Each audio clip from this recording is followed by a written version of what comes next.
দুনিয়া একজনের জন্য থামে যায় না।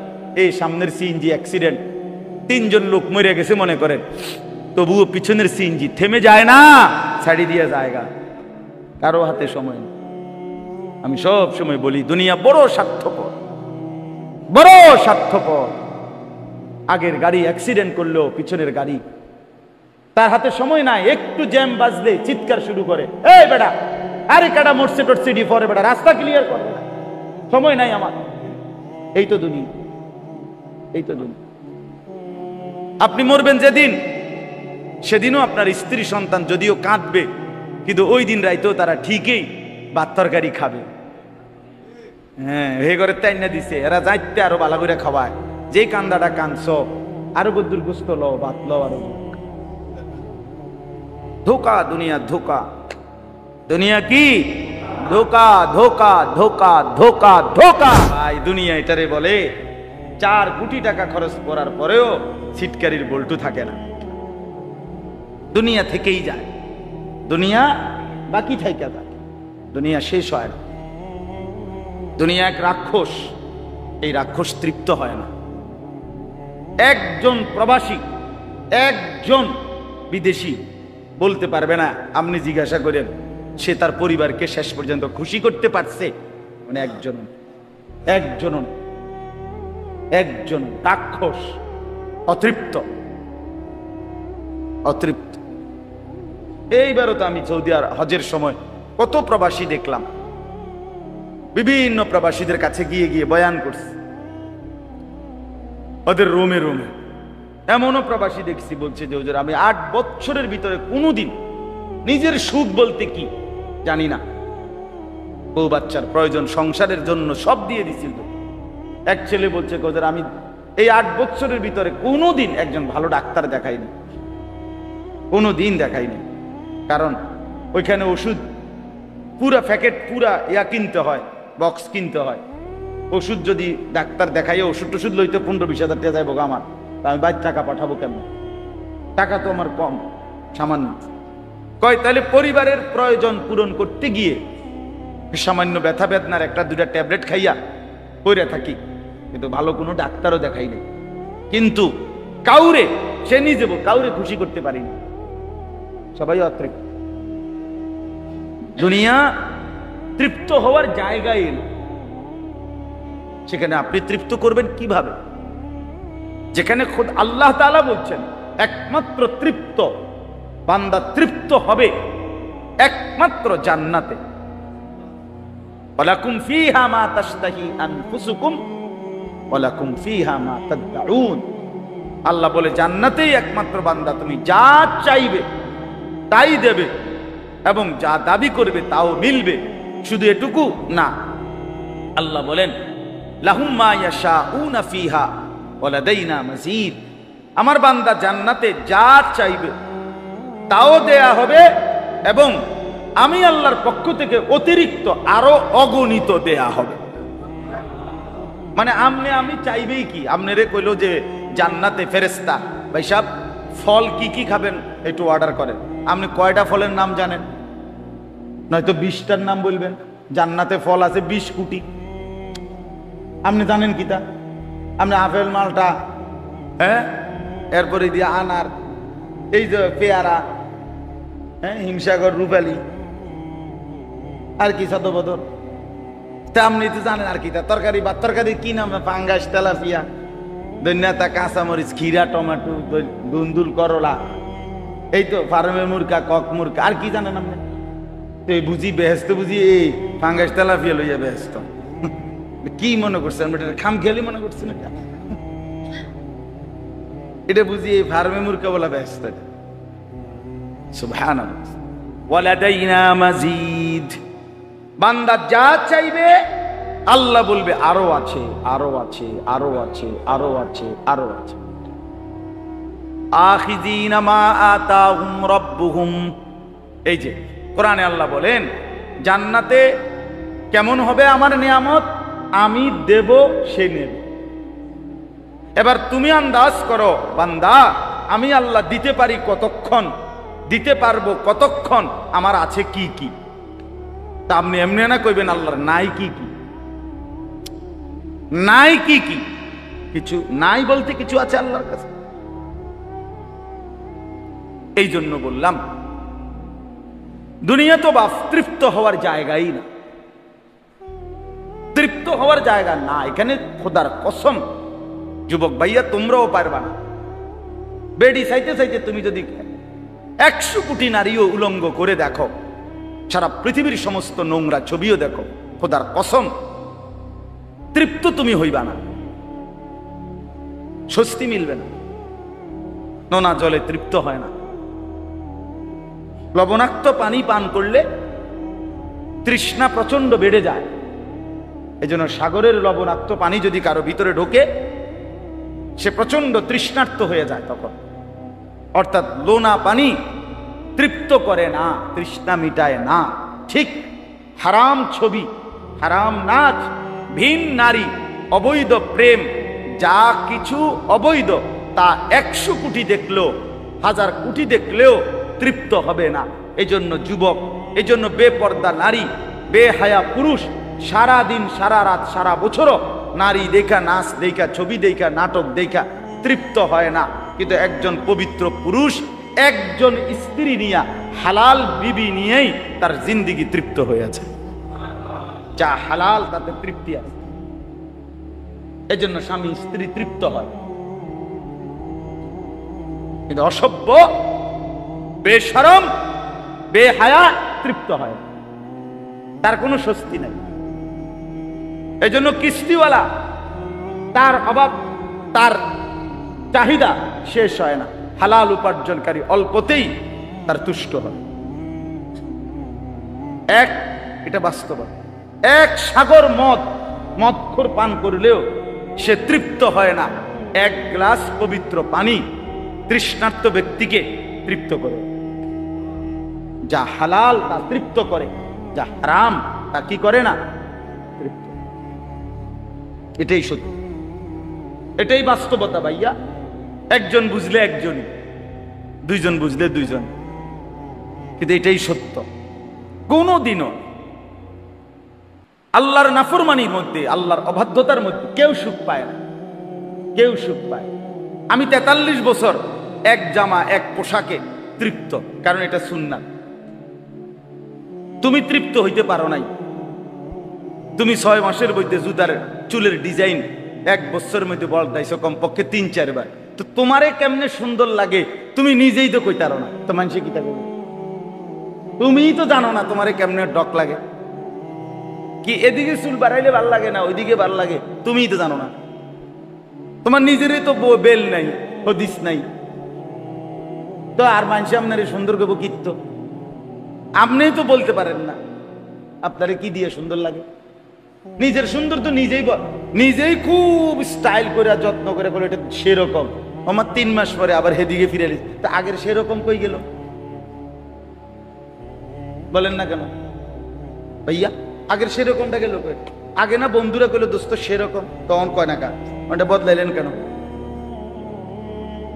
আর সেরকমটা কে? কত সময় আমি অনেকেরই জিজ্ঞাসা করছি, দোস্ত সেরকম বলতে কি? তোমারে যে কেউ বুদ্ধি দিল, কইলো দোস্ত তোরে সেরকম লাগে, সেরকম কে? মানে কার মতো? কি চোরের মতো, না ফুট্টা ঘোরের মতো, না বাবা ঘোরের মতো, না ডাইল ঘোরের মতো? কেডা? হ্যাঁ, এই বিকৃত চুল অথবা এই বিকৃত মডেল, এটা যদি এমন হইতো না সেরকম বলতে, মানে জুনায়েদ বাগদাদি, আব্দুল কাদের জিলানি, বাইজিদ বোস্তামি, ইমাম বুখারী, এদের মতো এদের চুল এমন ছিল, এদের ডিজাইন এমন ছিল, তো কার মতো হইল? এই জন্য বন্ধু আমার, সামান্যতম বিবেক হলো কাজে লাগানো উচিত। মানুষ এত বোকা হয় না, হওয়া উচিত না। মুসলমান এত ফালতু হয় না যে নিজের কোনো পূব পশ্চিম নাই, উত্তর দক্ষিণ নাই। আমি প্লাস্টিক না পাঞ্জাবি না হাফ প্যান্ট না ফুল প্যান্ট, আমি নিজেই কইতারি না আমি কিতা কেমনে আমারে সুন্দর হয়, কেমনে আমারে ভাল লাগে। আহা, এটা তো সুস্থ স্বাভাবিক মানুষ হইতে পারে না। তুমি নিজেই জানো না নিজের পরিচয়, নিজের আত্মসম্মান, নিজের আত্মমর্যাদা অনেক বড় সম্পদ। আত্মসম্মান অনেক বড় সম্পদ। আজকে অসংখ্য মুসলমানের সন্তান নিজের আত্মমর্যাদা ভুলে গেছে। আমার বাবা আছে, আমার মা আছে, আমার বংশ আছে, আমার আল্লাহ আছে, আমার নবী আছে, আমার কোরআন আছে, আমার পিছনে আমার হাজারো লাখো সাহাবায়ে কেরাম আছে, আউলিয়ায়ে ইজাম আছে, বুজুর্গানে দ্বীন আছে। আমি তাদেরই ধারার একজন, আমার ঐতিহ্য আছে। আমি কেন নতুন করে বেঈমানের মতো সাজবো কেন? আমি কি ফকির? আমি ভিক্ষুক মিয়া? আমার কি কোনো আদর্শ নাই? আমার কি কোনো পিছন নাই? আমি তো বাঁধন হারা না। আজকে আমরা বললাম না, নিজেকে ভুলে গেছি। সোজা কথা, নিজেকে ভুলে গেছি আমরা। সেই জন্য বললাম ভাইয়া, ইসলাহি মজলিস এর মূল ফিকির নিজের সংশোধন। আপনি বলবেন যে আরো কত বিষয়ের ওয়াজ করা দরকার, হুজুর সেগুলো বলেন না কেন? প্রতিবাদ, আন্দোলন, এই সায়া দরকার, আমিও বলি দরকার, কিন্তু এক বসায় সব বলতেই হবে এটা কোনো জরুরি না। কথা বুঝছেন না? আমি 1 ঘন্টার ওয়াজে গোটা 23 বছরের ইসলাম। এইবার আমি হজ্জের সফরে এক হোটেলে হাজি সাহেবদের হজের আগে দিয়ে বিভিন্নখানে বয়ান করছি। তো এক জায়গায় বয়ান করছি 1.5 ঘন্টা, হাজিদের প্রশিক্ষণ। আর 2 দিন পরে হজের সব কিছু শিখাইছি, বলছি। একজন দাঁড়াই, আমরা বাংলাদেশি হাজি, ভদ্রলোক খুব শুদ্ধভাবে বলল, হুজুর ইসলাম প্রতিষ্ঠার ব্যাপারে কিছুই বললেন না, এতগুলো কথা বললেন। এবার সবাই ওইখানে যারা হজের প্রশিক্ষণ নিতে আসছে ওরাই হাসি দিচ্ছে সবাই। এই রুমিয়া কাল বেনে আমরা হজ হুজুরের বলছে এখানে হজ শিখাইতে, হজের প্র্যাকটিক্যাল। এখন কায়ানি এটা কইতে হইব না, এখানেও কইতে হইব। এটা কিন্তু আমাদের একটা ভুল ধারণা। মানে এক বসাতে আপনার পুরো 23 বছরের ইসলাম যত কিছু সব কইয়া লাইতে হইব, এটা কি সম্ভব? আসলে এটা সম্ভব? আসলে আপনি কি মনে করেন সম্ভব? এই জন্য ইসলাহি মজলিসের ধারাটাই, ফিকিরটাই একটু ভিন্ন।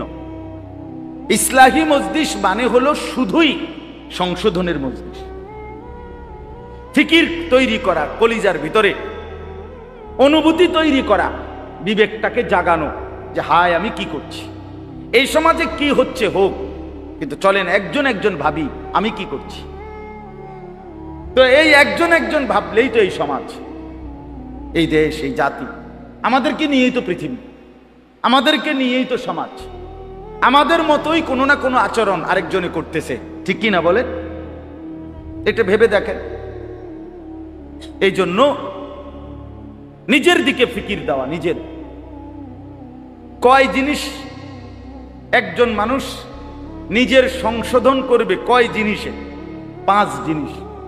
1 নাম্বার আকায়েদ, আমার বিশ্বাস বলতে, আকীদা, ঈমান বলতে যা বিষয় তা ঠিক আছে কিনা, আমার ঈমানের মধ্যে কুফরি আছে কিনা, আমার ঈমানের মধ্যে শিরিক আছে কিনা। কথা বুঝছেন কিনা বলেন? এইটা ঠিক করা।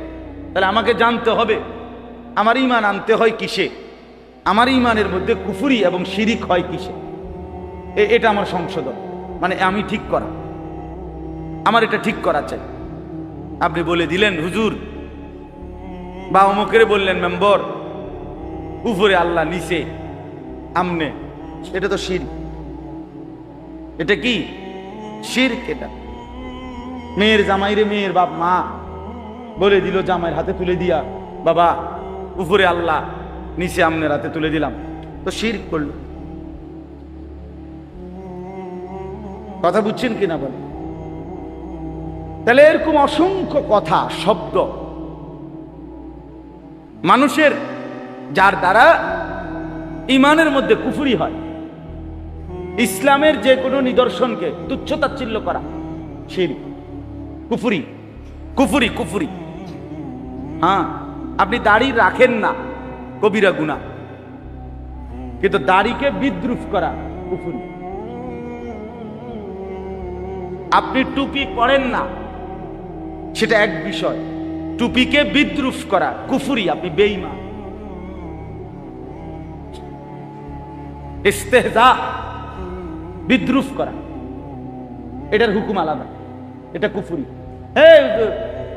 কিতা ঘটনা, কিতা দাড়ির মধ্যে কি ইসলাম লটকাই আসেনি? হ্যাঁ, সব কথায় দাড়ি লইয়া ব্যস্ত। কি বললেন এটা? এই টিটকারিটা মারলেন কেন?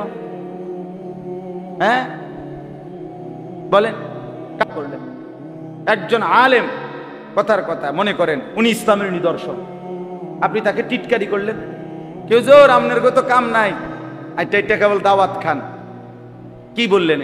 এটা যদি অপমান তুচ্ছ তাচ্ছিল্য করে বিশ্বাস নিয়ে বুঝ নিয়ে করেন, সেটা অনেক বড় অন্যায়, অনেক বড় অন্যায়। এই জন্য বললাম একজন মানুষের সংশোধন এক নম্বরে তার ঈমান, যেন আমার ঈমান কুফরি এবং শিরিক দ্বারা কি না হয়, মিশ্রিত না। 2 নম্বর, একজন মানুষের সংশোধন ইবাদত, আমার যতগুলো আমল করতে হয়, নামাজ, রোজা, হজ, যাকাত, কুরবানি, তেলাওয়াত, জিকির, হ্যাঁ, এই সব আমল যেগুলো আমার আমল, এই আমল যেগুলো আমাকে করতে হয়, এই আমলগুলোর মধ্যে 1 নম্বরে বিশুদ্ধ হচ্ছে কিনা, 2 নম্বরে আল্লাহর জন্য হচ্ছে কিনা, 3 নম্বরে বিদআত, কুসংস্কার, কুপ্রথা, সামাজিক রসম রেওয়াজ এটার সাথে মিশ্রিত কিনা, এগুলোর থেকে মুক্ত রেখে বিশুদ্ধ আমল, এটাও আমার সংশোধনের একটা বিষয়। এটাও ঠিক করতে হবে, এটাও ঠিক করতে হবে। আপনি নামাজ তো পড়েন, ঠিক আছে, মাশাআল্লাহ 5 ওয়াক্ত, কিন্তু আপনার যে তাব্বাতিয়া দাও অশুদ্ধ, আত্তাহিয়াতু অশুদ্ধ, শব্দটা তো হলো সুবহানাল্লাহ, আপনি কইলেন সুবহানাল্লাহ সুবহানাল্লাহ সুবহানাল্লাহ সুবহানাল্লাহ, দিকিতা কইলেন, আপনি বলেন আলহামদুলিল্লাহ আলহামদুলিল্লাহ, কি করলেন? তামাশা করলেন। অনেক মানুষ দেখেন, মাঝবয়সী মুরব্বীদেরকে দেখেন 100 দানার তসবিহ পড়ে দে, মানে মেশিনে মনে হয় যেন জাপানি মেশিন। 20 রাকাত তারাবি পড়ে, আল্লাহু আকবার, ডাইরেক্ট ইনটেক মেশিন লাগাই দিছে, উঠে আর নামে, উঠে আর নামে, উড়াই এলাইছে, সেটা কথা উড়াই এলাইছে। বাহ, মুসল্লি 20 রাকাত তারাবি 13 পায় না, কি পড়লেন এটা? তাহলে যার সূরা কেরাত অশুদ্ধ, আত্তাহিয়াতু দোয়ায়ে কুনুত দুরূদ শরীফ অশুদ্ধ, রুকুর তাসবিহ সিজদার তাসবিহ অশুদ্ধ, সামিআল্লাহু লিমান হামিদা রব্বানা লাকাল হামদ এগুলো অশুদ্ধ, কসম আল্লাহ তার নামাজ হয় না, হয় না, হয় না, দৈন্তান নাই কান্না, হয় না, নামাজ হয় না। নামাজ ভঙ্গের কারণ 19টি, যেই কোন নুরানি মাদ্রাসার বাচ্চারে আপনি জিগাইলে পারবেন। 1 নম্বর, এর মধ্যে 19টার 1 নম্বর কারণ হলো নামাজে অশুদ্ধ কোরআন পড়া। তো আপনি কি পড়লেন? আউযু বিল্লাহ, কুল্লু নাফসিন যায়িকাতুল মউত, এটা কুল্লু নাফসিন, এটা কুল্লু নাফসিন। আপনি দেখবেন ওই জানাজার নামাজে যে ভদ্রলোক খাড়াইয়া 1 মিনিট বক্তব্য দিছে, আপনি এটা শুনি, আমি সব সময় শুনি, আমি তখনই বুঝি চান্দু আপনি নামাজ কিতা বুঝা লাইছি। এলাকার মাতবরি আর নামাজ এক কথা না, আপনি যে কুল্লু নাফসিন কইছেন জায়গা টের পাইছি, আত্মাইয়া তো এই দশা, আপনার তাব্বাতিয়াদের অবস্থা কি টের পাই লাইছি, আপনার নমাজের এই দশায়। আপনি যেহেতু এই কুল্লু নাফসিন যায়িকাতুল মাউত এটা কইতারেন না, তার আপনি বাকিটি যে কইতে পারেন না, এটা তো বুঝাই যায়, এটা না বুঝার কিছু আছে ভাইয়া? অশুদ্ধ। ফরজ গোসল, যখন স্বপ্নদোষ হয়, বীর্যপাত হয়, গোসল ফরজ হয়, তো এই ফরজ গোসল অবস্থায় নাকের নরম জায়গায়, এই যে নাক ভাঙ্গে যেটুকু, এটুকু পর্যন্ত নাকের নরম জায়গায় পানি পৌঁছানো ফরজ। পানি পৌঁছানো, অজুর মধ্যে নাকে পানি দেওয়া সুন্নত, কিন্তু ফরজ গোসলের সময় নাকে পানি পৌঁছানো নরম জায়গা পর্যন্ত কি ফরজ। তো ফরজ আদায় না হলে গোসল আদায় হবে না। এই জন্য অসংখ্য মুসলমান, আপনি এখন এইখানে বলেন, এইখানে দাঁড়াইয়া এই স্কুল পড়ুয়া, কলেজ পড়ুয়া ভাইয়া অথবা সাধারণ শিক্ষিত মুসলমান, আপনারা বলেন, আমরা এখন একজন একজন করে দাঁড় করাইয়া বলি, আপনি দেখান এখানে আইনা যে নাকের নরম জায়গায় এখানে পানি কিভাবে ফরজ গোসলের সময় পৌঁছাইতে হয়, অসংখ্য ভাইয়া জানেন না। অতএব আপনার ফরজ গোসল আদায় যদি না হয়, নাকের নরম জায়গায় পানি না পৌঁছে, কসম খোদার আপনারা যদি বঙ্গোপসাগরের মাঝখানে নিয়ে চুবানি দেয়, তাইলেও আপনার গোসল ফরজ আদায় হলো না। বিনিময় এক ওয়াক্ত নামাজ, একটা সেজদা, শুক্রবারের জুম্মা অথবা কারো জানাজা, কিচ্ছু আপনার কবুল হয় নাই, গ্রহণযোগ্য হয় নাই। তা আপনি কি এটারে খামখেয়ালি মনে করছেন? কথা বলেন না কেন? ইসলাম আপনি খামখেয়ালি মনে করছেন? আপনি মাঝ বয়সী কিছু মানুষ আছে দেখবেন, মাঝ বয়সী কিংবা মুরব্বী বললে হ্যাঁ গপ মারে, আরে রাখো চাই, আল্লাহ ভরসা, মাইতো কাছে আল্লাহ ভরসা। হুজুর এরকম কইতো লাগলে সবে কয়ও, মাইক ফাইলে কে না কয়। বাবা কাকা মস্কারি করেন, হ্যাঁ ফাজলামি করেন, আপনার লগে হুজুররা তামসা করে। হাসরের মাঠ আপনার এই সিগন কথা দিয়ে হইব না, তামাশা করলে হবে এটা হাসরের মাঠ। আল্লাহ ভরসা তার মানে কি? একজন বলেন, আপনারা বলেন, একজন ভাই আমারে বলেন, আপনারা শুনছেন কখনো যে আল্লাহ বলছিনি যে বান্দা তুমি ভুল করতে থাকো আমি ভরসা, এটা বলছে আল্লাহ? তো আপনি কেমনে করেন আল্লাহ ভরসা বলেন? নবী সাল্লাল্লাহু আলাইহি সাল্লাম বলছি কিনা যে উম্মত তুমি ভুল করতে থাকো আমি ভরসা, আমি সুপারিশ করে ব্যস্ত দেব, তুমি গুনাহ করতে থাকো অনবরত মৃত্যু পর্যন্ত, তুমি ভুল করতে থাকো অনবরত, এটা রাসূলুল্লাহ সাল্লাল্লাহু আলাইহি সাল্লাম বলছে। তো তাহলে আপনি কেমনে ভরসা করলেন? কে আপনারা শিখাইলো এটা বলেন? হ্যাঁ, এজন্য চাচাদেরকেও বলি, বাবাদেরকেও বলি, বাপ আপনি ব্যবসা করেন, চাকরি করেন, এই সমস্ত কথা বললে হবে না। ছোটবেলায় পড়ি নাই, বাপে শিখাই নাই, মক্তবে গুরুত্ব দেয় নাই, অথবা আমরা সাধারণ মানুষ, আমরা জেনারেল শিক্ষিত, আমরা দোয়ানদার, ব্যবসা সার কিবার কি করি, বাবুরে এত টানটো আইলে আমরা হইতো না।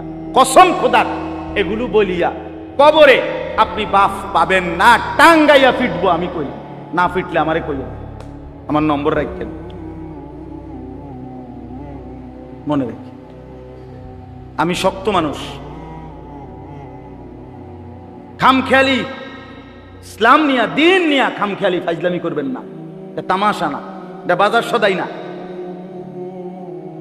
এটা খাট পালং আর সোফা ফার্নিচার না, এটা আখিরাত।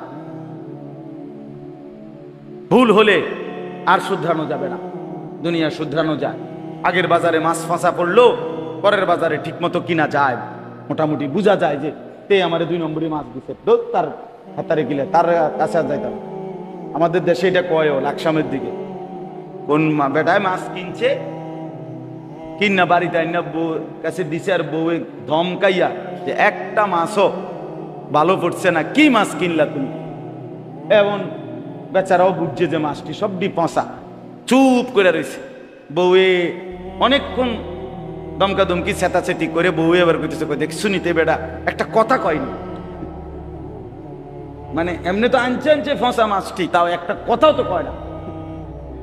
এরপরে এই লোকটা হইলো যাক, তারে তো চিনলাম, মাছে না ফসা পড়ছে তারে তো কি, তাতে তো আর কোনোদিন কিনিতাম না। তোর দুনিয়া না কি করা যায় বাপ, সংশোধন করা যায়, শুধরানো যায়। কবরে বলেন, কবরে কিভাবে সংশোধন করবেন আমার বাপ? যদি গিয়ে দেখেন ওযু হয় নাই, যদি হিসাবে গিয়ে দেখেন নামাজ হয় নাই, তখন বাবা কি করবেন? এখন ধরাই দিলে তো আপনার লাভ আছে। এখন যদি একজন আলেমের কাছে নিজেকে পেশ করতেন যে হুজুর আমার রুকুটা হয়নি একটু দেখে দেন, আমার ওযুটা হয়নি একটু দেখে দেন, আমি 2 রাকাত নামাজ আপনার সামনে পড়ি, আপনি কদ্দুর দেখেন, তাহলে এখন শুধরাইয়া দিলে ভালো ছিল না? কথা বলেন না কেন? তো সেদিন কবরে ভুল তো ধরা পড়বে, কিন্তু তখন কি করবেন?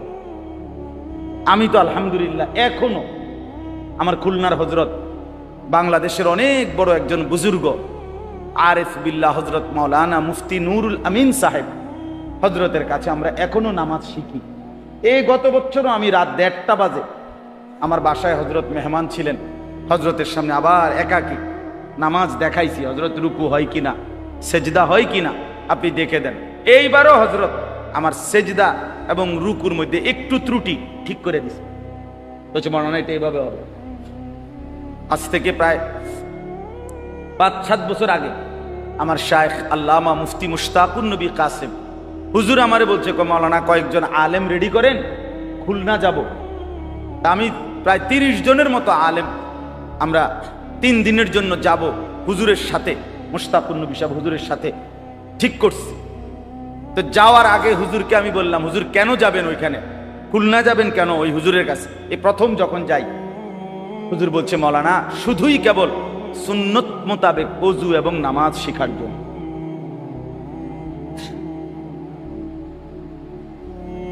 অথচ উনি সারা দেশ না সারা পৃথিবী খ্যাত আলেম, কিন্তু তিনিও এখনো বলতেছেন আমার এখনো শেখা।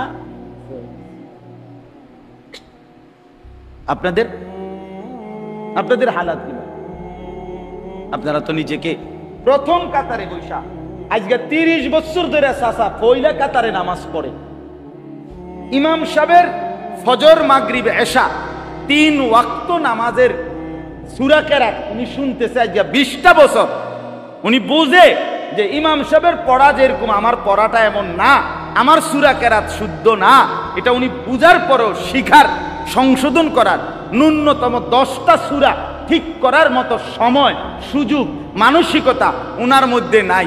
উনার টার্গেট একটাই, মেন উনার অফিসটাই হলো সাদওয়ান, গিয়েই সাদওয়ান, গিয়েই বন বিড়ি সাত আর গপ আর গিবত আর 14 গোষ্ঠীর বদনাম, গ্রাম এলাকা ইউনিয়ন জেলা উপজেলা শেষ কইরা বুদ্ধি দিতে দিতে ইউরোপ আমেরিকারে পর্যন্ত বুদ্ধি দেয় একেবারে। শেখ হাসিনা খালেদা ইথা আর বেটা এবারতে বুদ্ধি লয় বাইডেন ডাইরেক্ট, ডোনাল্ড ট্রাম্প উনার বুদ্ধিতে গুম যায়। এই চাচা যে বেটা সাদওয়ানে বইয়ে বুদ্ধি দেয়, আপনি দেখেন। আমি তো সবসময় বলি গোটা বিশ্বের সর্বশ্রেষ্ঠ বুদ্ধিজীবী কোথায় থাকে? চা দোকান। এক কথায় উত্তর, পৃথিবীর সর্বশ্রেষ্ঠ বুদ্ধিমান বুদ্ধিজীবীরা বসবাস করে কোথায়? একদিকে বিড়ি আরেকদিকে বুদ্ধি, দুই জিনিস অনবরত চলছে, বিড়ি আর বুদ্ধি। বিড়ি খাইতেছে আর বুদ্ধি দিতেছে। আস্তাগফিরুল্লাহ। কি কয়, কারে কয়, কিত্ত কয়, কেন কয়, কে শুনে? শুধু শুধু শুধু শুধু শুধু শুধু শুধু শুধু ফালতু। ওফো, হায়াতের এই সুন্দর সময়টা শেষ করে দিন। 40 বছর পরের 50 বছরের এই সুন্দর হায়াত বরবাদ করে, অথচ এই হায়াত আর আসবে না, এই জিন্দেগি আর আসবে না। বাপ বলেন 16ই জুলাই 2024 রোজ মঙ্গলবার পৃথিবীতে আর কোনোদিন আসবে? আগামী বছর 16ই জুলাই হবে, সেটা 24 না 25 সাল। আগামী সপ্তাহে মঙ্গলবার আসবে, কিন্তু সেটা 16 তারিখ না, আর কোনো দিন আসবে, কোন রাত আর ফেরে না। আমার বাপ মনে রাখে, জিন্দিগি ওয়ান ওয়ে, শুধু সামনের দিকেই যেতে হয়, আর কোনো দিন পেছন ফেরা যায় না। রাস্তার মধ্যে যেটা ওয়ান ওয়ে, সেটা দিয়েও সামনের দিকে যাইতে হয়, তবে রাস্তার ওয়ান ওয়ের মধ্যে একটা সুযোগ আছে, পেছনে ফিরবার জন্য ইউটার্ন নেওয়া যায়। কিছু দূর গেলে আবার কি আছে, ইউটার্ন আছে, ইউটার্ন দিয়ে পিছনে আসা যায়। কিন্তু খোদার কসম, হায়াতের কোনো ইউটার্ন নেই। আছে বাপ, আজকের দুপুরে ফিরতে পারবেন? আজকের আসরের ওয়াক্তে আপনি বিকাল টাইমটার কাছে আরেকবার ফেরত যাইতে পারবেন? আজকেরটা আর রব্বানা আখরিজনা না'মাল সালিহান গায়রাল্লাযী কুন্না না'মাল। রব্বুল আলামিন বলেন, প্রত্যেকটা জাহান্নামী নাফরমান জাহান্নামের ভীষণ আগুনে যখন ঢেউ খেলবে, উথাল পাতাল ঢেউ খেলবে, চিৎকার দিয়ে জাহান্নামী বলবে, রব্বুল আলামিন অল্প সময়ের জন্য দুনিয়ায় ফেরত যেতে দেন, এবার যদি যেতে পারি, এবার সবগুলো আমল করে ফেলবো, নেক আমল। আল্লাহ তখন সাথে সাথে বলবেন, আওয়ালাম নুআম্মিরকুম, বান্দা বলো তো আমি কি তোমাকে সময় দেই নাই? 60 বছর কারে দিছিলাম? 40 বছর কাকে দিয়েছিলাম? 30 বছর কাকে দিলাম? বান্দা বলো না। দুপুর 1টা বাজে জোহরের আজান হইছে, এরপরে 4টা 45 মিনিটে আবার আসরের আজান হইছে। মাঝখান দিয়া 3.5 ঘন্টা জোহরের ওয়াক্ত ছিল, অথচ 12 রাকাত নামাজ পড়তে 3 ঘন্টা লাগে না। লাগে কি? তাইলে আমি কি সময় দেই নাই? ফজরের 4 রাকাত নামাজ পড়তে তো লাগতো 4, 5, 10 মিনিট, আমি তো ওয়াক্ত দিয়ে রাখছিলাম 1 ঘন্টার চাইতে বেশি। আমি কি সময় দেই নাই? হ্যাঁ বলেন, কেন ফজরের নামাজ পড়লেন না? এই মুসলমান, কেন ফজরের নামাজ পড়লেন না? ওই নাফরমান, তোমরা যারা ফজরের নামাজ পড়ো না, আরে রাসূলুল্লাহ সাল্লাল্লাহু আলাইহি সাল্লাম বলছে যে ফজরের নামাজ পড়ে না এটা খবিস। খবিস, খবিস বেটা তুই, খবিস বেটা, খবিস বেটা তুই, বেটা খবিস বেটা তুই। নবী বলছে খবিস, এটা রাসূলুল্লাহ বলছে এটা খবিস যে ফজরের নামাজ পড়ে। নবীজির জামানায় মুনাফিক হিসাবে নবী যাকে সন্দেহ করতেন তাকে ফজরের নামাজে তালাশ করতেন। কসম খোদার, ফজরের নামাজের অনুপস্থিতি দেখে নবী বুঝতেন এটা মুনাফিক। সাহাবীরা বলতেন আমরা রাসূলের জামানায় মুনাফিক চিনতাম ফজরের অনুপস্থিতি দেখে। কোন নামাজ? কোন নামাজ? ফজর। ফজর ওটা পাউডার মারে, হ্যাঁ ওটা পাউডার দেয়, ফেয়ার এন্ড লাভলি দেয়, বডি স্প্রে মারে, হ্যাঁ নিচে মুতের গন্ধ, প্যান্টে মুতটা পানি লয় না, উপরে পাউডারের গন্ধ, স্বাদে গন্ধে অতুলনীয়। বাহ, অসাধারণ পারফিউম, দুইটা মিললে একটা অসাধারণ ফ্লেভার। রাসূলুল্লাহ সাল্লাল্লাহু আলাইহি সাল্লাম বলেন যে ফজরের নামাজ পড়ে না যাকা রাজুলুন বালা শাইতানু ফি উযুনাইহি, নবীজি বলেন যে ফজরের নামাজ পড়ে না শয়তান তার 2 কানে মুত্তা দেয়। কসম খোদার, এটা হাদিস, আমি এক শব্দ বানাইয়া বলিনি। আপনি আমার লগে রাগ হইবারও সুযোগ নেই। আপনি যদি কোন এই হুজুর আর কইও না, আমি আইতামও না, এত ঠেকা পড়ছি না, আবার আইও না। আমার সাথে নারাজ হওয়ার কিচ্ছু নাই বাপ। মুসলমানের সন্তান, মুসলমানের বাপ নিজের উপরে রহম করেন, নিজের আমল ঠিক করেন, নিজের নামাজ ঠিক করেন। কেন নামাজ পড়বেন না? কেন নামাজ পড়বেন? এই 10ই মুহররম আগামীকাল আশুরা, কারবালার প্রান্তরে ইমাম হুসাইন রাদিয়াল্লাহু তাআলা আনহু যখন ওনার 71 জন আহলে বাইত শহীদ হয়ে গেছে, একাকী যখন তিনি ময়দানের শেষ যুদ্ধের জন্য নামছে, আমরা কিতাবে পড়ছি এই মুহররমের 10 তারিখেই ইমাম হুসাইন রাদিয়াল্লাহু তাআলা আনহু যখন ময়দানে একা দাঁড়াইছে, যুদ্ধ শুরু করছে, তখন জোহরের ওয়াক্ত হইছে। ইমাম হুসাইন বলছে প্রতিপক্ষকে তোমরা আমারে জোহরের নামাজ পড়বার সুযোগ দাও, এরপরে আবার যুদ্ধ হবে। ওই পাশ থেকে শিমার জিল জাউশান, ইমাম হুসাইন রাদিয়াল্লাহু তাআলা আনহু হত্যাকারীদের অন্যতম একজন, শিমার যাকে আপনারা জানেন নাম, তার পুরো নাম হলো শিমার জিল জাউশান। এই নাফরমান ওই পাশ থেকে বলছে হুসাইন তোকে জোহরের নামাজ পড়তে দেয়া হবে না, তার আগেই তোর গর্দান তোর দেহ থেকে আলাদা করে ফেলা হবে। ইমামে হুসাইন কসম খোদার উনি চিৎকার দিয়ে বলছে তোদের যা মন চায় তোরা তাই কর, আমি আমার মালিকের রবের ডাক আল্লাহু আকবার নিয়ত বাঁধলাম। উনি নিয়ত বাঁধছে, জোহরের নামাজ আদায় করছে। হ্যাঁ বন্ধু আমার, নওজোয়ান সাথীরা, বাবারা, সবার কাছে বলি, এভাবে কেন সমাজ ছেড়ে দিলেন, ঘর ছেড়ে দিলেন, পরিবার ছেড়ে দিলেন? কি করছেন আপনারা? আপনারাই করতেন পারেন।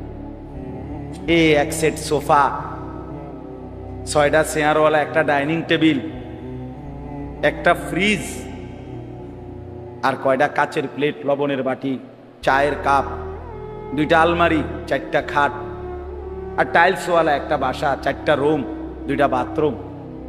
এই সামান্য কদ্দুর মিলাইতে গিয়া 60 বছর শেষ করে দিলেন। ওফো, এই এত লম্বা হায়াত, এতগুলো সপ্তাহ, মাস, বছর, এটুকুতেই কি শুনাইলেন? 3 ছেলে বিদেশ পাঠাইছেন, 4টা মেয়ে বিয়ে দিছেন, বাইতে একখান বিল্ডিং করছেন, গ্রামে কদ্দুর জায়গা লইছেন, শহরে কদ্দুর জায়গা লইছেন, ব্যাংকে কোকার টাকা জমাইছেন, খালাস। এই তো মুসলমান, এই ছিল জীবন। এতটুকুতেই মানে তৃপ্ত হয়ে গেলেন। ছেলেটা এক ওয়াক্ত নামাজ পড়ে না, অথচ বয়স 16,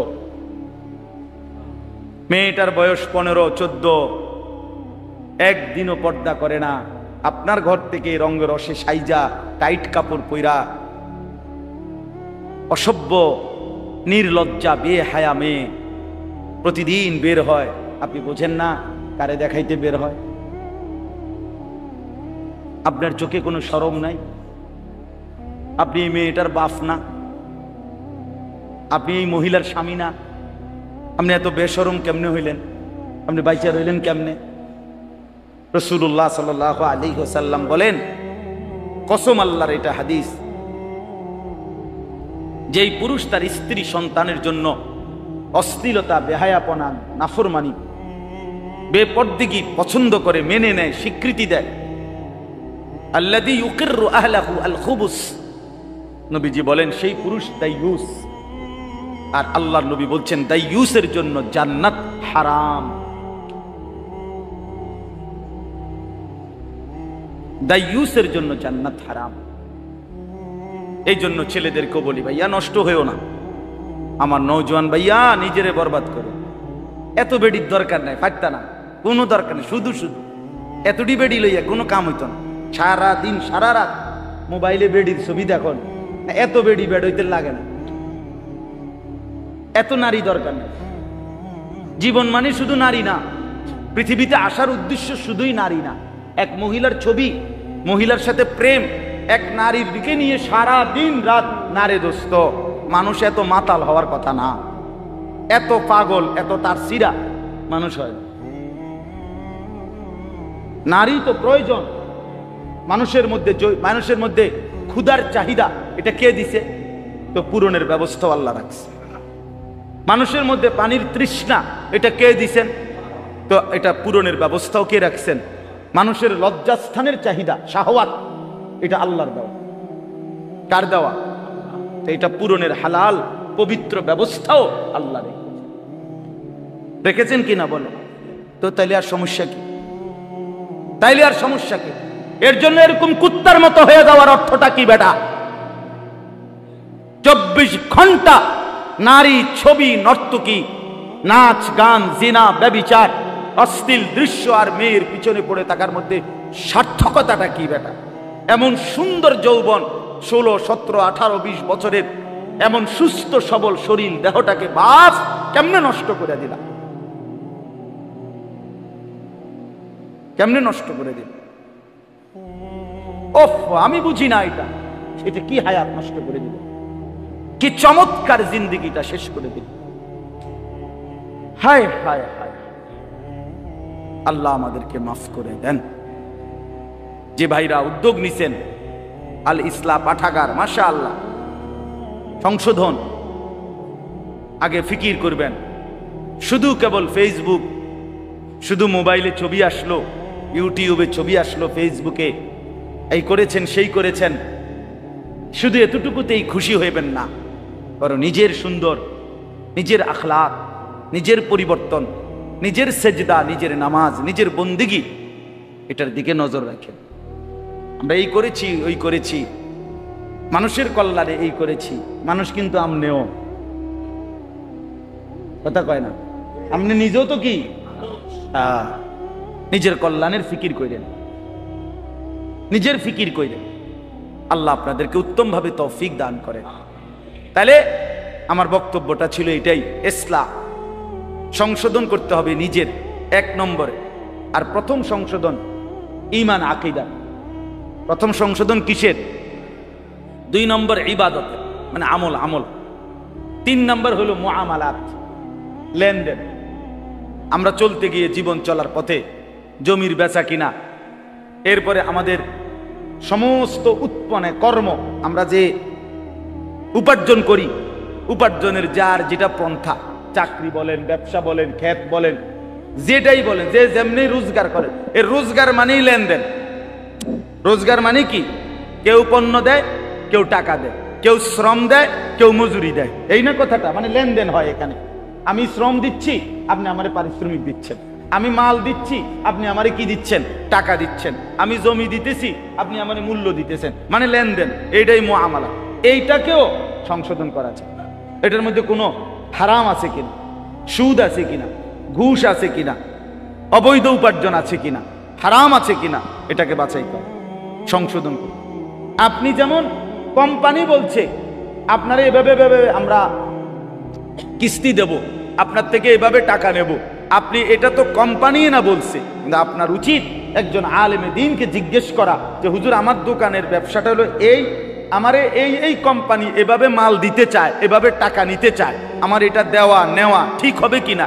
এটা কি 10টা মিনিট, আধা ঘন্টা একজন আলেমের কাছে জিজ্ঞেস করে নেওয়া যাইতো না? কথা বলেন না কেন?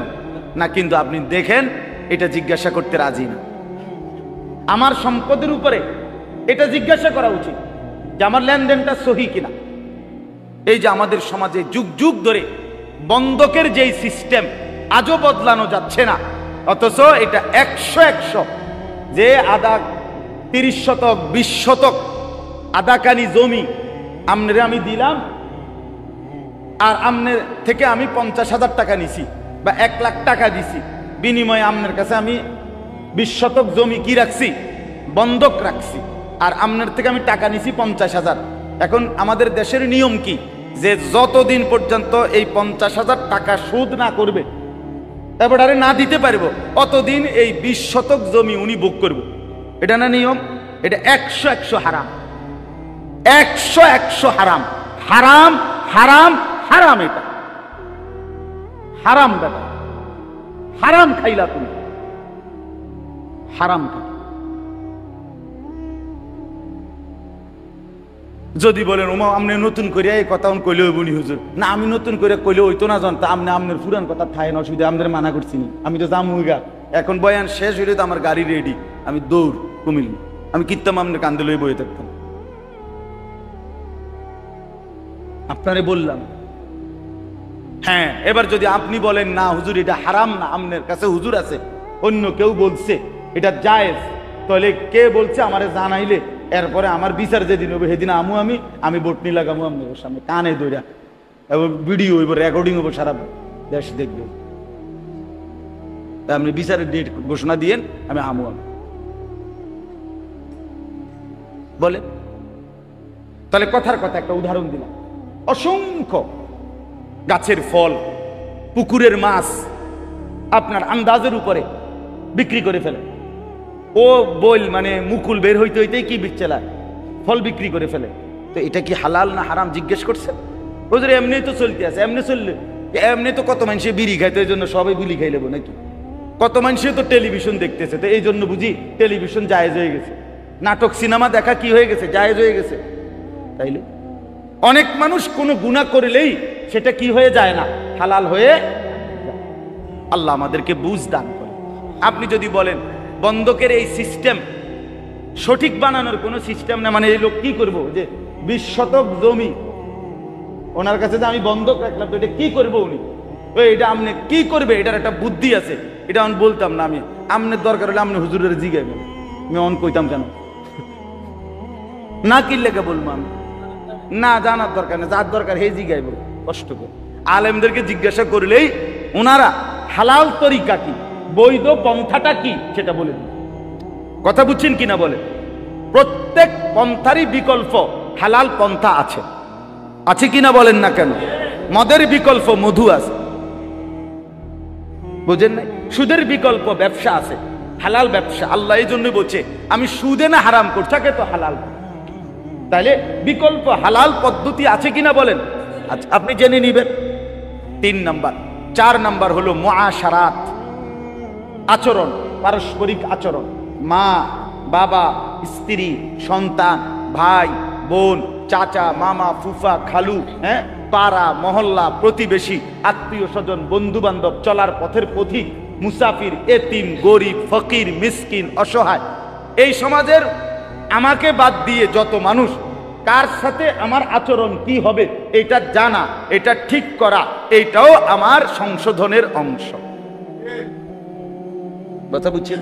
মার সাথে আচরণ যা, স্ত্রীর সাথে আচরণ তা, কেমন সন্তান ভাইয়ের সাথে কেমন, নিকট আত্মীয়ের সাথে আচরণ কেমন, দূরের আত্মীয়ের সাথে আচরণ কেমন, এইটার স্তর জানা চাই, এটার স্তর জানা চাই। মাকে প্রাধান্য দিয়ে স্ত্রীকে জুলুম না করা, স্ত্রীকে প্রাধান্য দিয়ে মার উপরে জুলুম না করা, প্রত্যেককে তার হক আদায়। এই আল্লাহ আমাদেরকে বুঝ দান করেন। পঞ্চম নাম্বার হলো আখলাক, আমাদের অন্তরের ভিতরে চরিত্র। প্রত্যেক মানুষের অন্তরে দুই রকমের চরিত্র আছে, কিছু মন্দ চরিত্র, কিছু উত্তম চরিত্র।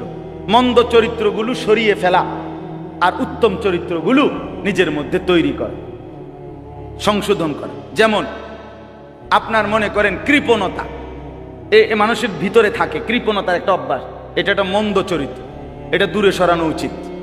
দানশীলতা, পরোপকার, এটা একটা উত্তম চরিত্র, এটা আনয়ন করা উচিত। পরের গীবত, পরের প্রতি ঈর্ষা, মানে কারো কিছু ভালো দেখলেই গাও জ্বলা, হিংসা, ঈর্ষা, হিংসা, এটা একটা কি মন্দ চরিত্র। অপরের কল্যাণ দেখে খুশি হওয়া, এটা একটা উত্তম চরিত্র। তাহলে ওই মন্দটা সরানো, উত্তমটা আনা, এটা আমাদের দরকার।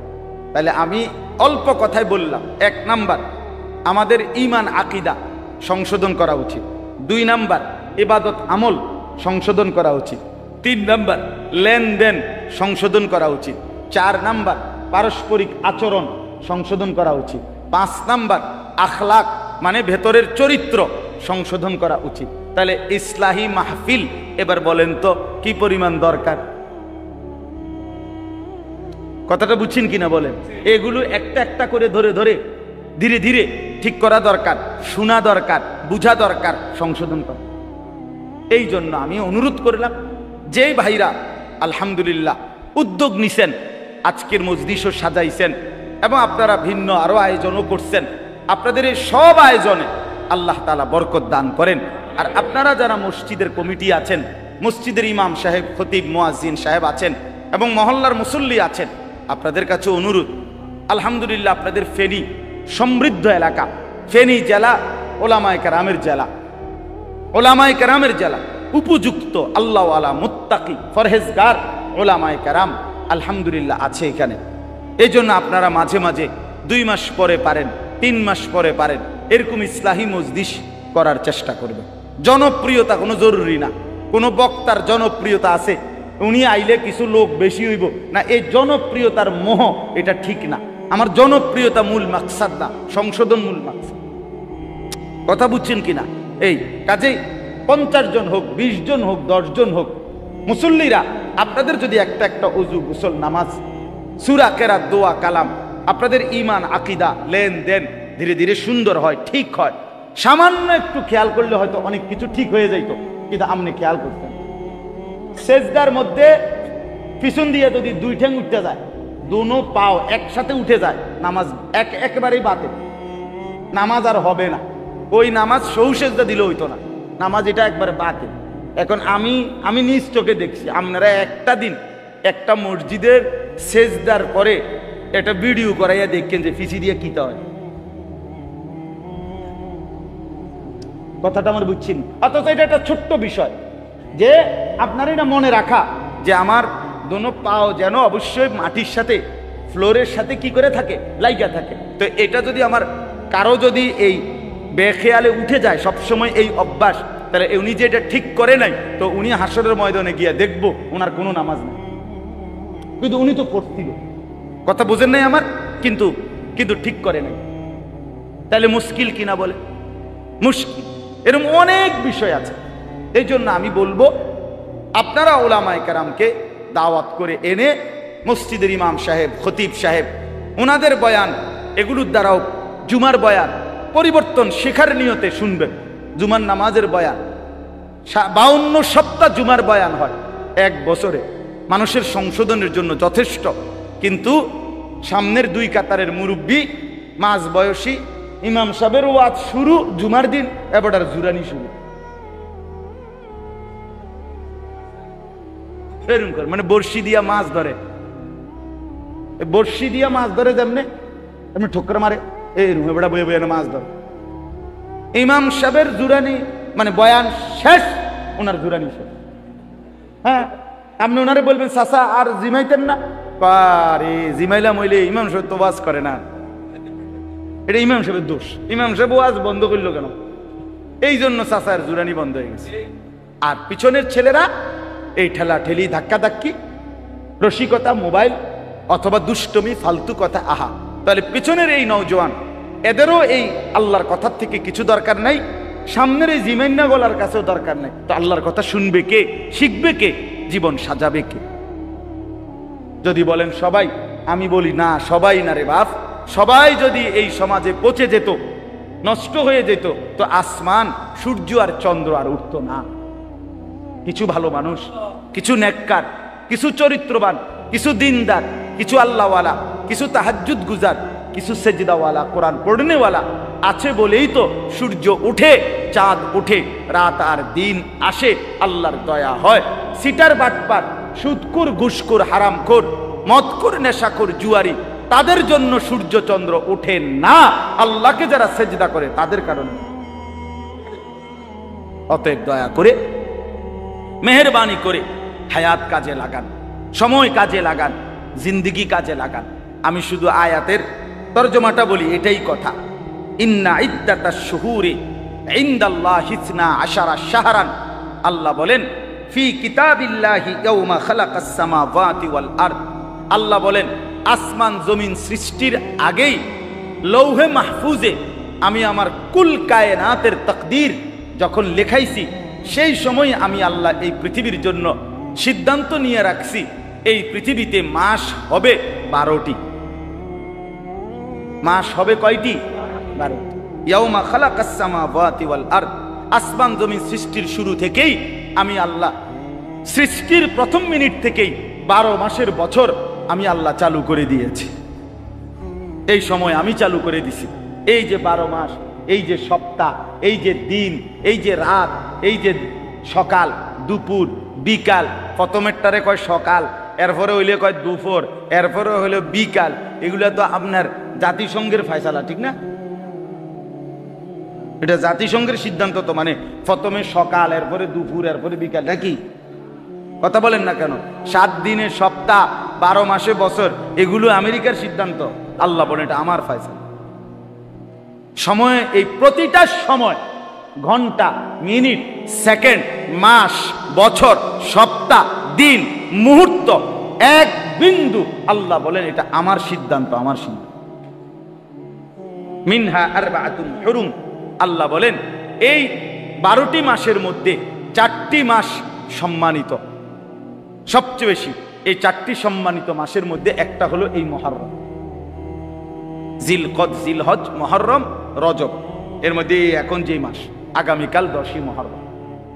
আল্লাহর সৃষ্টির মধ্যে যে কয়টা সম্মানিত দিন, তার মধ্যে অন্যতম একটি দামি, সম্মানিত, পবিত্র একটি দিন আগামীকাল 10ই মুহররম, আশুরা যেটাকে বলে। রাসূলুল্লাহ সাল্লাল্লাহু আলাইহি সাল্লাম বলেন এই আশুরার দিন যে ব্যক্তি রোজা রাখবে, আল্লাহর নবী বলেন আমি আশা করি আমার আল্লাহ তার পিছনের 1 বছরের গুনাহ মাফ করে দিবেন। এই জন্য নবী সাল্লাল্লাহু আলাইহি সাল্লামের আমল ছিল বাপ। নবীজি সাল্লাল্লাহু আলাইহি সাল্লাম আশুরার রোজা রাখতেন, সাহাবায়ে কেরামকে রাখতে বলতেন, এবং ইন্তেকালের আগের বছর বলছিলেন যে আমি 10 তারিখের সাথে 9 তারিখও একটি রোজা মিলাইয়া রাখবো, মানে 2 দিন। আলহামদুলিল্লাহ, এই জন্য 9 এবং 10, অথবা কেউ ইচ্ছে করলে 10 এবং 11, এই 2 দিন নফল রোজা রাখলে অনেক সওয়াব পাইবেন। নবীজি বলছেন রমজানের পরে বাকি 11 মাসের মধ্যে সবচেয়ে শ্রেষ্ঠ নফল রোজা হলো এই মুহররমের রোজা। আফদালুস সিয়ামি বাদা রমাদান শাহরুল্লাহিল মুহাররম। আলহামদুলিল্লাহ, আমরাও চেষ্টা করছি। আমি রোজা ছিলাম, ইফতার করছি দেখেই একটু দেরি হয়ে যায়, নাই তো আমি জাস্ট টাইমে আসতে পারতাম। এই জন্য আপনাদের কাছে অনুরোধ করলাম, যারা আজকে রাখছেন কালকে আরেকটা রাখবেন ইনশাআল্লাহ। যারা পারেন নাই, যারা চেষ্টা করেন কালকে বুধবার, তারপরের দিন বৃহস্পতিবার, এই 2 দিনের 2টা রোজা রাখতে অনেক বড় সওয়াব পাবেন। স্ত্রী, সন্তান, ঘর পরিবারের মা বোনদের কাছেও বলবেন। সর্বশেষ কথা হলো যালিকা দ্বীনুল কাইয়্যিম, আল্লাহ বলেন এই মাস, বছর, ঘন্টা, মিনিট, সেকেন্ড এবং সম্মানিত 4টি মাস, এই সব কিছুই আমি আল্লাহর অকাট্য বিধান।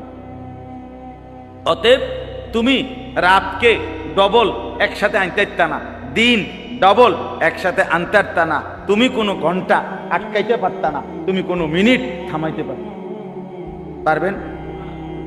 আল্লাহ চাইলে পারবে, আর কেউ পারবে? আল্লাহ কোরআনে বলছে আমি যদি রাত টেনে লম্বা করে কিয়ামত পর্যন্ত রাত বানিয়ে রাখি, কুল আরাআইতুম ইন জাআলাল্লাহু আলাইকুমুল লাইলা সারমাদান ইলা ইয়াউমিল কিয়ামা মান ইলাহুন গায়রুল্লাহ ইয়াতিকুম বিদিয়াইন, কে আছে আমি আল্লাহ ছাড়া আগামী কালকের ভোর এনে দিবে? বলেন তো আছে কি কেউ? আছে কেউ? বলেন বাপ।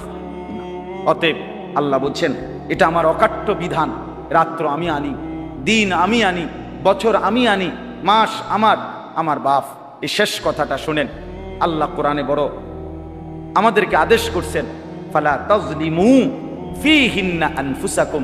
অতএব আমার বান্দা, যেহেতু তুমি বুঝেছ যে মাস, বছর, সম্মানিত মাস অথবা ঘন্টা, মিনিট, সেকেন্ড, সময় সবটাই আমি আল্লাহর, অতএব আমার সময়ে, আমার দেওয়া সময়ে, আমার দেওয়া হায়াতে তুমি নিজের উপরে গুনাহ করে জুলুম করো না, আমার সময় এভাবে নষ্ট করো না।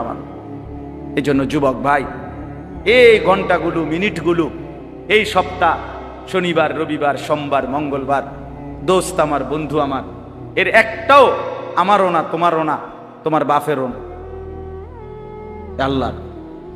খোদার কসম আল্লাহ বলছেন, বান্দা নিজের উপরে আমার দেওয়া এই সময়গুলোতে গুনার নাফরমানি করে জুলুম করো না, আমি বান্দা ছাড়বো না, 1 সেকেন্ড আমি হিসাব না নিয়ে ছাড়বো। 1 সেকেন্ড, একটা পলক, একটা মুহূর্ত আল্লাহর কাছে হিসাব দিতে হবে। আমার বাবা আপনাদেরকেও বললাম, আমাকেও বললাম, আপনাদেরকেও বললাম, 1টা মিনিট এই খামখেয়ালির হিসাব দিতে হবে, এই খামখেয়ালির হিসাব দিতে হবে। 1 জাররা, 1 সেকেন্ড আল্লাহ বলছেন আমি হিসাব নেব। লাকাদ আহসাহুম, আমি তোমাদেরকে বেষ্টন করে আছি।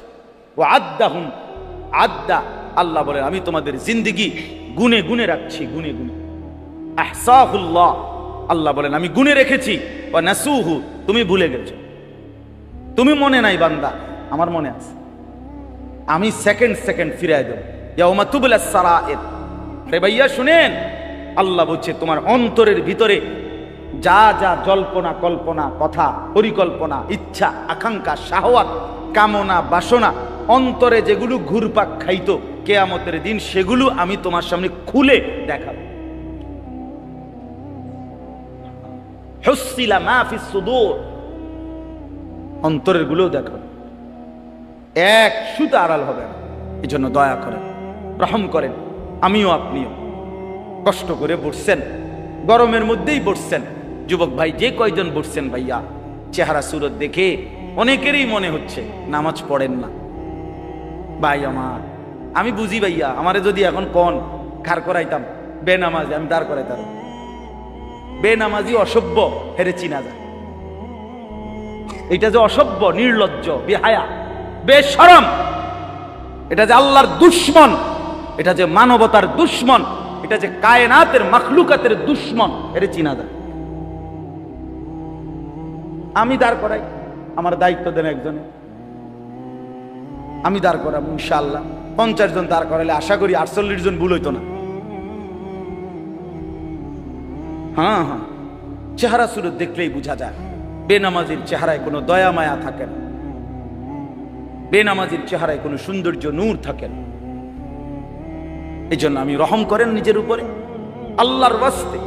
আর যদি কোনোদিন বলতে নাও পারলাম তো আজই বললাম, নিজের কদর করেন। রাসূলুল্লাহ সাল্লাল্লাহু আলাইহি সাল্লামের আখেরি ওসিয়ত ছিল নামাজ।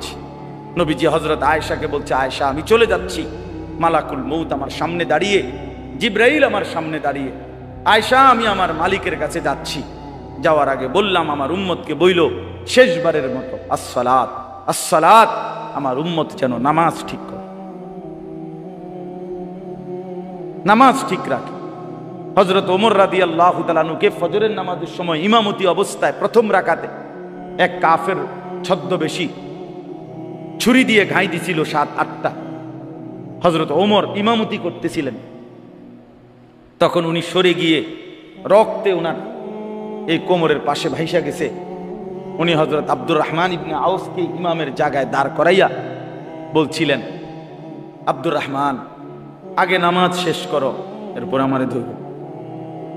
কাঁটা মুরগির মতো ওমর পাশে তরফাইছে, কিন্তু সাহাবায়ে কেরাম আগে ফজরের নামাজ আদায় করছে। হযরতে খুবাইব, ওই যে হজ উমরায় গেছেন, কেউ এখানে আসেন নিয়ে না? হজ উমরায় গেছেন না এরকম নাই কেউ? মাশাআল্লাহ।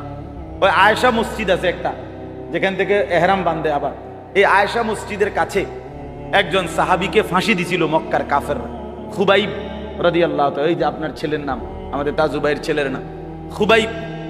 হযরত খুবাইবকে এই ফাঁসিতে যখন ওনাকে ঝুলায় বাঁধে খেজুর গাছের সাথে বাইদা, বর্ষা দিয়া মক্কার কুরাইশ ছেলেরা সারা শরীর এরকম ঘাই দিয়া দিয়া চালনির মতো ছিদ্র বানায় ফেলছে, রক্ত পড়তেছিল। এই সময় ওনারে ফাঁসির রশি টানবার আগে শেষ ওনারে জিজ্ঞেস করছিল, খুবাইব, তোমার আখিরি তামান্না কি, শেষ আশা কি? কিতাবে আছে, আরবি কিতাবে, বুখারীর riwayতের মধ্যে আছে। উনি বলছিলেন, আমার শেষ তামান্না 2 রাকাত নামাজ। খুলে দিছে ওনারে, তো 2 রাকাত নামাজ পড়ে সালাম ফিরাইয়া হযরতে খুবাইব আল্লাহর কাছে 2 হাত তুলে বলছে, ফালাস্তু বালি হিনা উক্তালু মুসলিমান, মাওলা, আজ আমার কোনো পরোয়া নাই, আমি আপনার আনুগত্য করে মরছি, অতএব আমার আর কোনো চিন্তা, গোলামীর সেজদা দিলাম, আর কোনো টেনশন নেই, এবার ওরা যা ইচ্ছা তাই করে। বন্ধু আমার, বাপ আমার, চলেন আমরা সবাই মিলে চেষ্টা করি, কষ্ট করি, আমরা নামাজ পড়বো ইনশাআল্লাহ। আল্লাহকে ডাকি ভাইয়া, দুনিয়া বড় বেশি পেরেশানিওয়ালা দুনিয়া হয়ে গেছে। সারা পৃথিবী বাস্তবতা হইল, ইনসাফের কথা হইল, সারা পৃথিবী ধাক্কাধাক্কি করতেছে, সারা বিশ্ব, সব দেশ এইতে হিতের লগে ঠেলাঠেলি, ধাক্কাধাক্কি, অস্ত্রের ঝনঝনানি, সবাই একজন আরেকজনকে হুমকি দিতেছে, সবাই মানে লাইগা গেল বলে। আপনি খেয়াল করে দেখেন, খবর নেন, সারা পৃথিবীতে কিন্তু মুখোমুখি অবস্থা, মুখোমুখি। এই জন্য নওজোয়ান ভাইয়া কল্পনা করতে হবে, আজীবন ফিলিস্তিন আর গাজা, ওই মুসলমান আজীবন নির্যাতিত হবে, আর তুমি কোনোদিন নির্যাতিত হবা না। কেমনে বুঝলা বাপ? হ্যাঁ, রোহিঙ্গার মুসলমানরা আজীবন কষ্ট পাবে, তুমি কোনোদিন কষ্ট পাইবা না, কেমনে বুঝলা বাপ? হ্যাঁ, এই তামাশা, বাপ বিদেশ, ভাই বিদেশ, দেশে বইয়া মোবাইল টিফোন আর বইয়া বইয়া বেডির ছবি দেখুন। আমি তো দেখছি রে বাপ, প্রবাসীর কষ্ট কাকে বলে। আমি যতবারই হজ উমরায় যাই, প্রবাসীদের কাছে তো যাই, তাদের রোমে দেখতে যাই। এই ছোট্ট ছোট্ট রোমে 12 জন, 14 জন, 16 জন থাকে, 14 ঘন্টা ডিউটি করে, 12 ঘন্টা ডিউটি করে এই প্রখর রৌদ্রের মধ্যে। এরপরে আবার আইসা নিজের রান্না নিজে রান্ধে, নিজের কাপড় চোপড় নিজে ধোয়। কে ধুইয়া দিবে? কে ধুইয়া দিবে?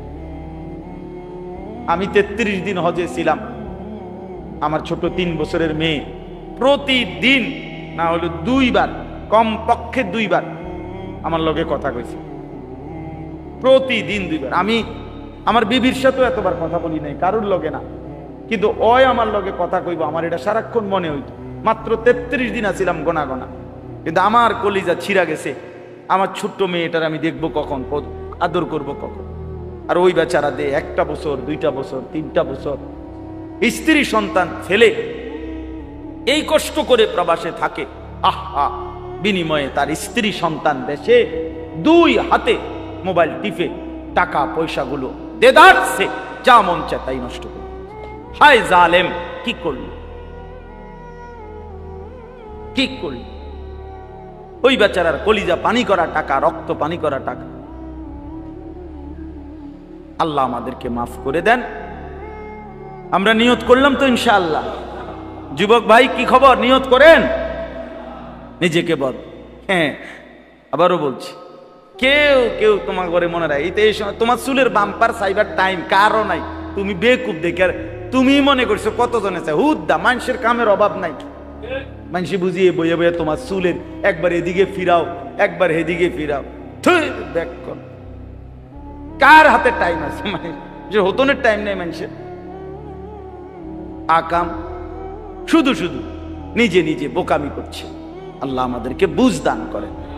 সব ছেলে ভাইয়া কেউ মনে রাখবেন, আপনাদের সবাইকে বলি, দুনিয়া একজনের জন্য থামে যায় না। এই সামনের সিএনজি অ্যাক্সিডেন্ট, 3 জন লোক মরে গেছে মনে করেন, তবুও পিছনের সিএনজি থেমে যায় না, ছাড়ি দিয়ে জায়গা, কারো হাতে সময় নেই। আমি সব সময় বলি দুনিয়া বড় স্বার্থপর, বড় স্বার্থপর। আগের গাড়ি অ্যাক্সিডেন্ট করলো, পিছনের গাড়ি, তার হাতে সময় নাই, একটু জ্যাম বাজলে চিৎকার শুরু করে, এই বেটা আরে কাটা মরছে টরছে ডি পরে বেটা রাস্তা ক্লিয়ার করবে না, সময় নাই আমার। এই তো দুনিয়া, এই তো দুনিয়া।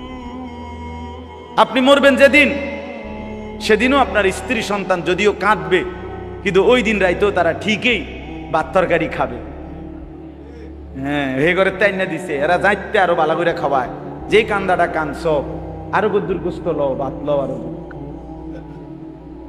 ধোকা। দুনিয়া ধোকা, দুনিয়া কি ধোকা, ধোকা, ধোকা, ধোকা, ধোকা। আল্লাহ আমাদেরকে মাফ করে দেন।